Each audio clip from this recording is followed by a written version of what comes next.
Welcome to Keeping Up with Jones, the Lonnie Jones podcast adventure.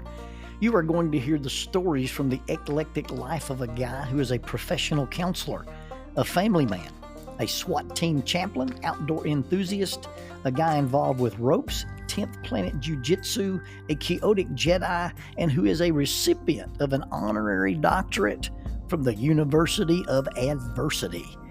Using these stories, we take the facts lead to concepts, and from the concepts we make a variety of life applications. Just a caveat about the facts. Most of the time we will tell you the facts just the way it happened, but once in a while we'll give you the facts the way other people remember how it happened, and that usually includes a tablespoon of embellishment. No harm is meant, just good, clean fun for educational purposes. Please subscribe and share this with your friends or your enemies. It might help them to be better people if they listen. As always, we thank you for keeping up with Jones, the Lonnie Jones podcast adventure. Introducing the Bible degree with digital ministry. Paul used the marketplace and the synagogue to reach an expanded audience. We have access to the internet and social media. I once heard it said that when McDonald's introduced the drive-through window, they did not change the Big Mac, only how it was delivered. Faulkner University is now offering a new digital ministry track for their Bible degree. Faulkner's degree provides training in understanding and teaching the gospel, alongside training that will allow students to create quality digital content. Opportunities for evangelism in the digital spaces is unlimited, and this is innovative ministry education for our contemporary culture. One of the instructors is a 2-time Emmy-winning former ESPN designer. Members of the Church of Christ could be eligible for the full tuition Jack Zorn Scholarship in order to pursue this special area of study. For more information, contact admissions at faulkner.edu. That is admissions at faulkner.edu. Faulkner University is a digital partner with Keeping Up with Jones, the Lonnie Jones podcast adventure. Rubik's Cube. This terrible little torture device was invented by Hungarian sculptor and professor of architecture Erno Rubik. It was originally called the Magic Cube, and it has been reported that it was invented merely as a tool to help students understand 3D objects. The inventor did not realize he had created a puzzle until he scrambled it for the first time and then tried to restore it to its original settings, and it took him a month to solve himself. Your standard cube has 26 miniature cubes called cubies or cubelets, and they coexist mounted on a round nylon core. The center cube of each of the 6 faces is actually just a facade. It's a square facade, and those don't actually move. So in reality, there are 21 pieces, a single core piece, what they call the 3D cross, with 3 intersecting axes holding together the 6 center squares in place, while at the same time allowing them to be rotated around that axis. The puzzle was advertised as having 3 billion combinations, but only one solution. Well, according to my research, depending on how the combinations are counted, that number 3 billion is actually a little bit low. This number of possible combinations could be significantly higher. The record for solving a Rubik's Cube, not an on-site, somebody just opened it up out of the box and solved it. The record for solving it like in a competition where people have practiced and practiced and practiced, the record for solving the Rubik's Cube is 2.76 seconds. Now, there are other records. There's records for solving them blindfolded. There's records for solving them with one hand. But if you get into that kind of stuff, you might as well just be out there hunting invisible Pokemons. I was once asked, and it was a sincere question. Somebody asked me if I'd ever solved a Rubik's Cube, to which my answer was, I've never even owned Rubik's Cube, much less solved one. So, if you've solved a Rubik's Cube, you've done something I've never done and possibly will never do. But just to put it in perspective, Have you ever refolded a pop-up hunting blind?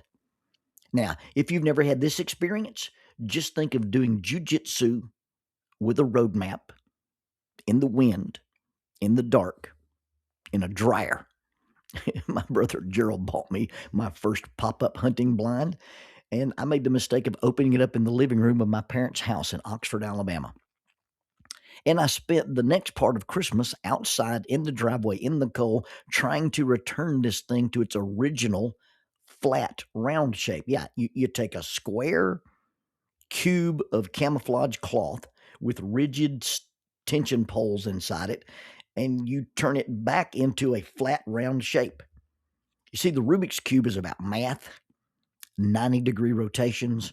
Those rotations can be clockwise or counterclockwise, and it all operates on some sort of an algorithm.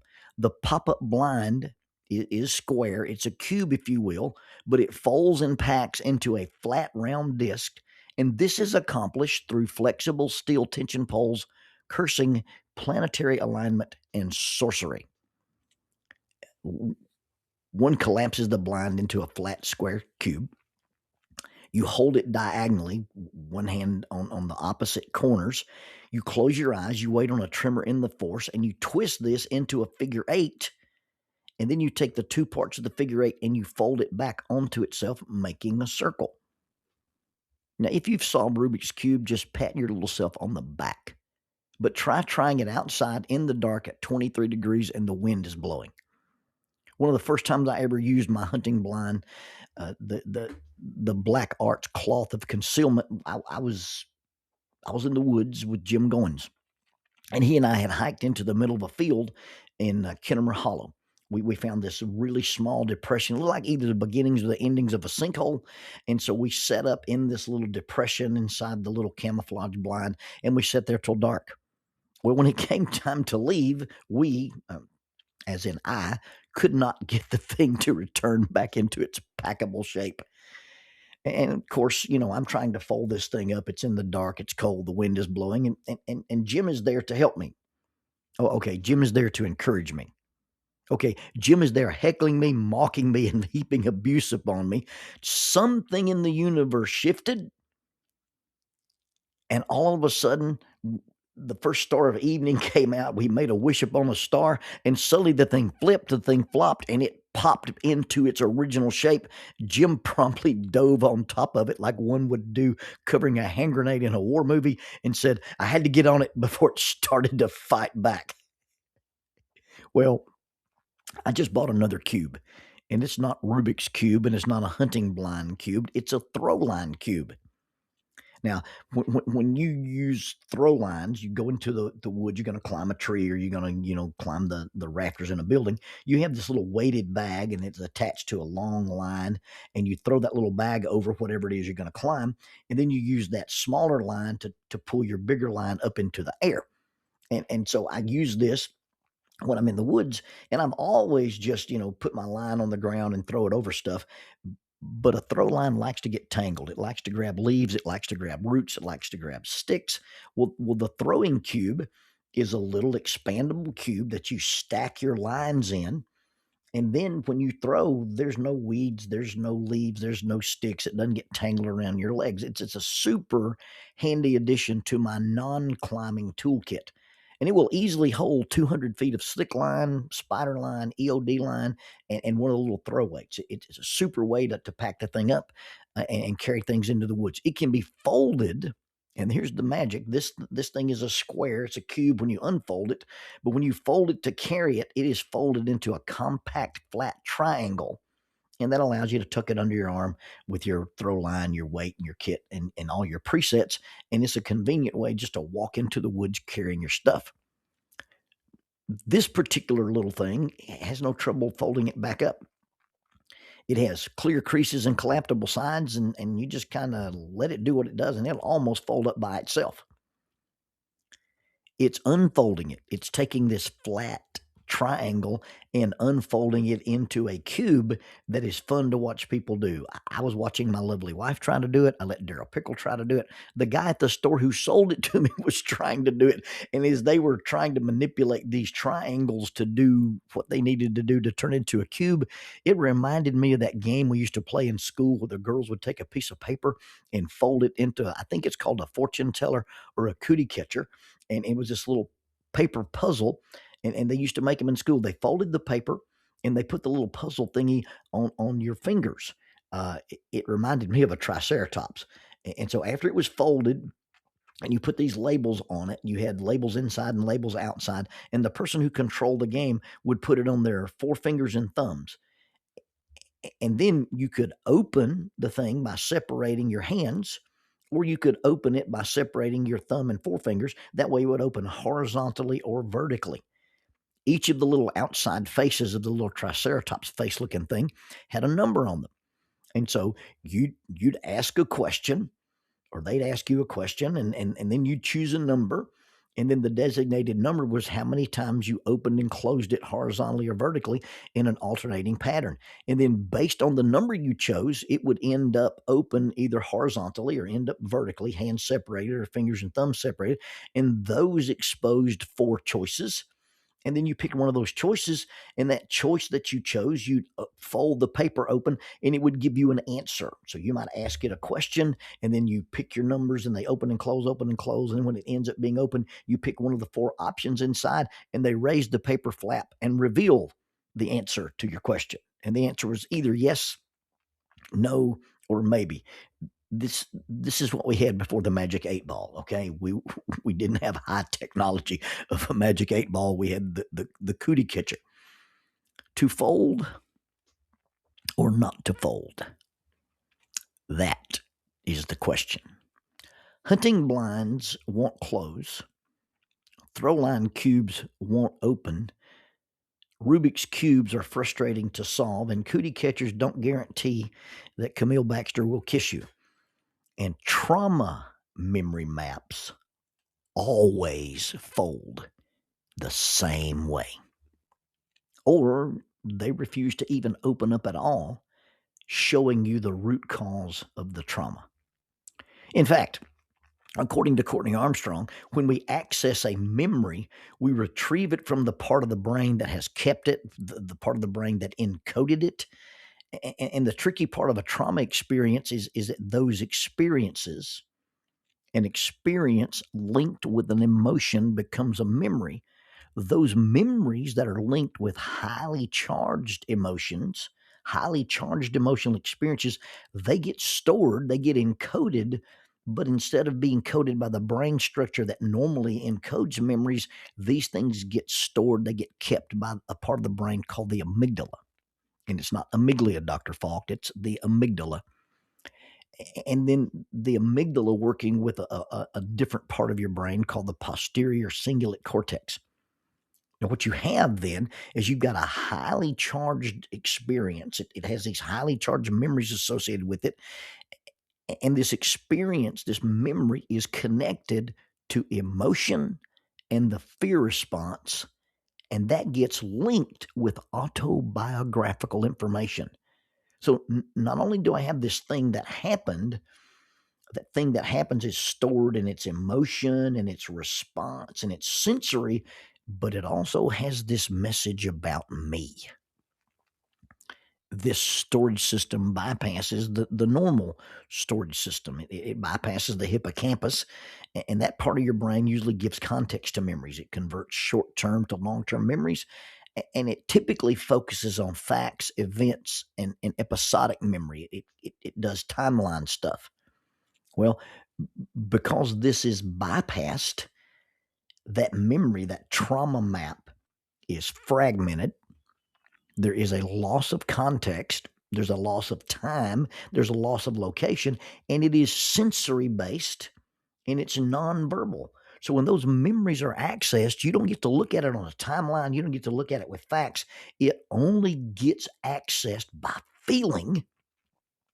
And all of a sudden, I've accessed this memory and I feel like it's happening again or I feel like it's still happening, or what happened then is happening right now.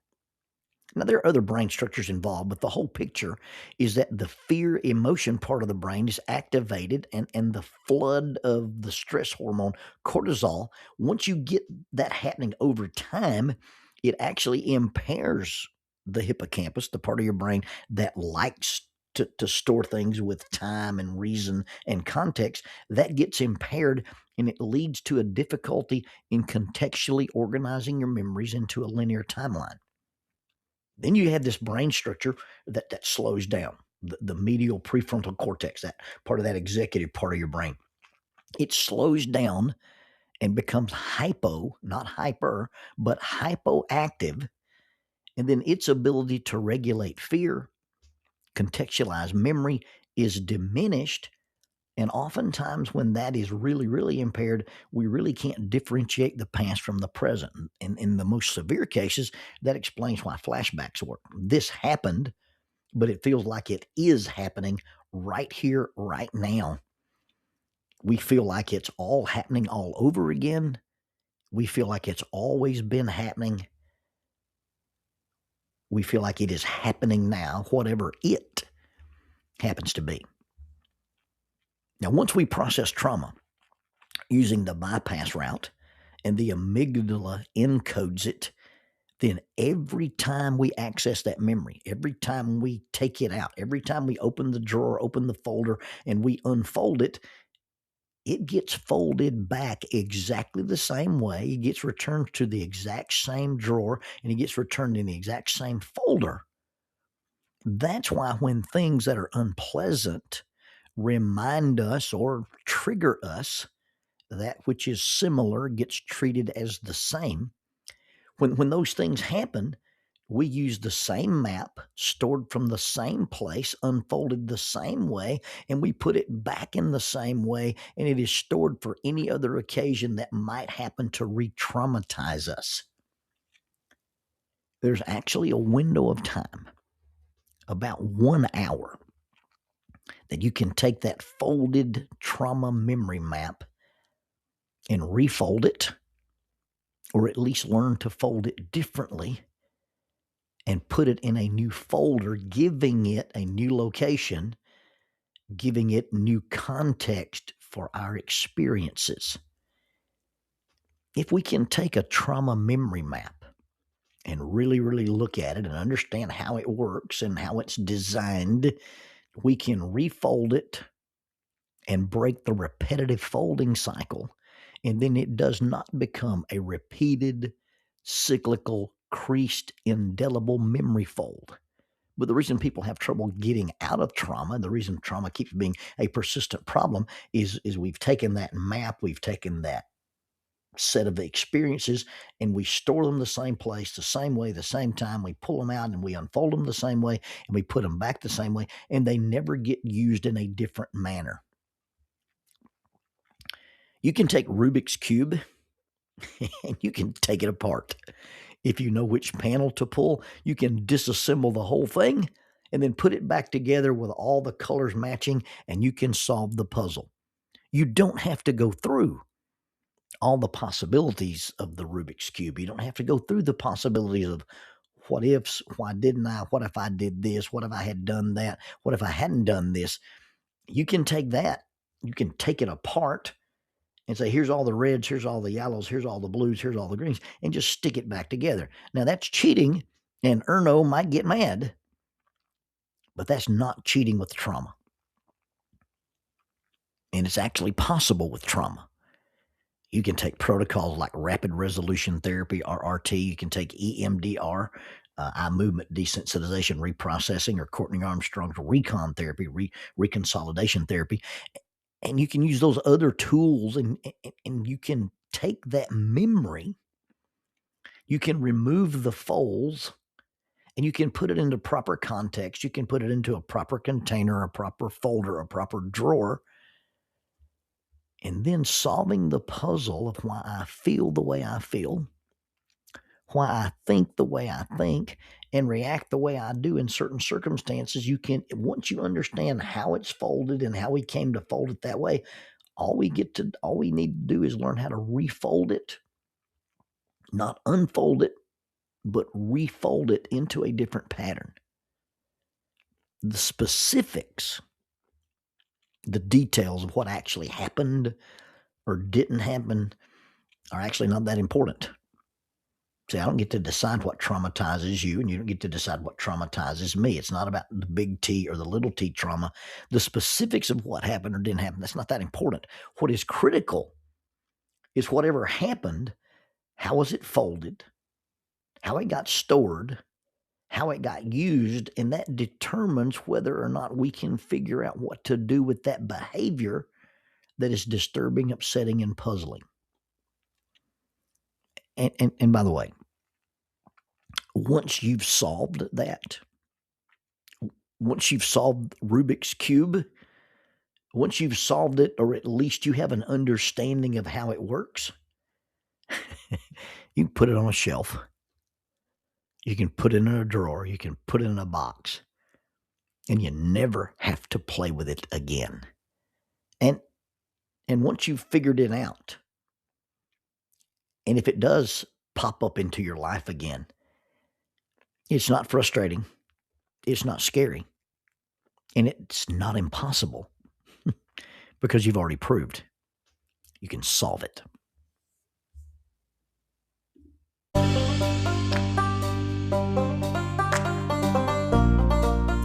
Using the tool of shortwave radio, World Christian Broadcasting literally covers the world every day with the gospel. They use 2 large curtain antennas. One is located in Anchor Point, Alaska, and the other in Madagascar. They send out messages that are recorded at their international home in Franklin, Tennessee. They make available 40 hours of broadcast every day.